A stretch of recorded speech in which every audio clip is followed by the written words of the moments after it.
Monday is still a few days away, yet there are concerns already for possible severe weather. State lawmakers are taking a different approach towards illegal immigration, and a Norman animal shelter is temporarily closed. I'm Deborah Ashar with the KGOU PM NewsBrief for Friday, April 12th. Oklahomans are being advised to plan ahead for severe weather expected on Monday. KGOU's Nick Daniels reports. Central and western Oklahoma are under an enhanced risk for severe weather late Monday afternoon and into the overnight hours. The National Weather Service says all hazards, including tornadoes, will be possible. State climatologist Gary McManus says right now everything still looks to be in place to have what he calls a classic severe weather outbreak across the southern plains. Storms are expected to fire along a dry line.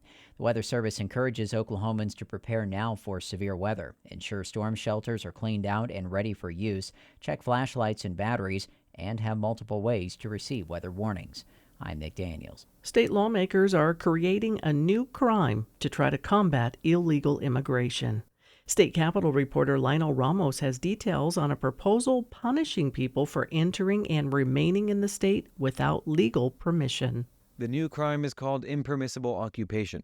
For a first offense, it's a misdemeanor, punishable by up to a year in jail, a $500 fine, and then 72 hours to leave Oklahoma.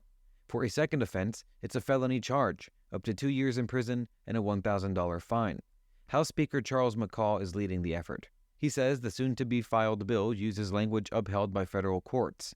McCall added it also prevents local officials from taking their own initiative to protect immigrant communities. Cities will not be able to make their own individual designation of whether or not they want sanctuary city status or not. This bill will preempt that and will not allow that in the state of Oklahoma. Leadership in both the House and Senate say they've drafted the measure with advice and input from the state's Attorney General. In Oklahoma City, I'm Lionel Ramos. An Oklahoma attorney and a real estate broker are facing a series of indictments for their role in a ghost licensing conspiracy scheme.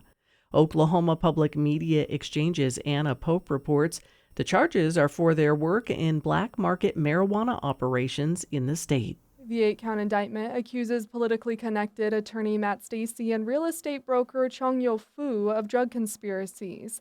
Oklahoma law requires marijuana grow operations to have an Oklahoma resident hold at least a 75% ownership stake.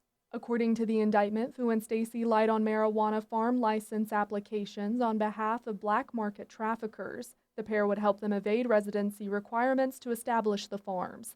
The Oklahoma newspaper reports they deny wrongdoing. In Oklahoma City, I'm Anna Pope. Second Chance Animal Rescue in Norman has closed its doors due to mold issues. The shelter says it has temporarily halted services following the discovery of extensive mold and water damage throughout the building, posing safety risks to both staff and animals. The organization says nearly 80 animals have been transported to other shelters. The shelter has not said whether it plans to return to the building after remediation is complete or pursue a new shelter elsewhere. You can find more Oklahoma news on our website, kgou.org, and on the KGOU AM NewsBrief podcast. I'm Deborah Ashar. At a time when information continues to come at us faster and faster, sometimes you need to hit pause and rewind. NPR's Throughline takes you back in time to the source of the news stories filling your feed. Find NPR's Throughline wherever you get your podcasts.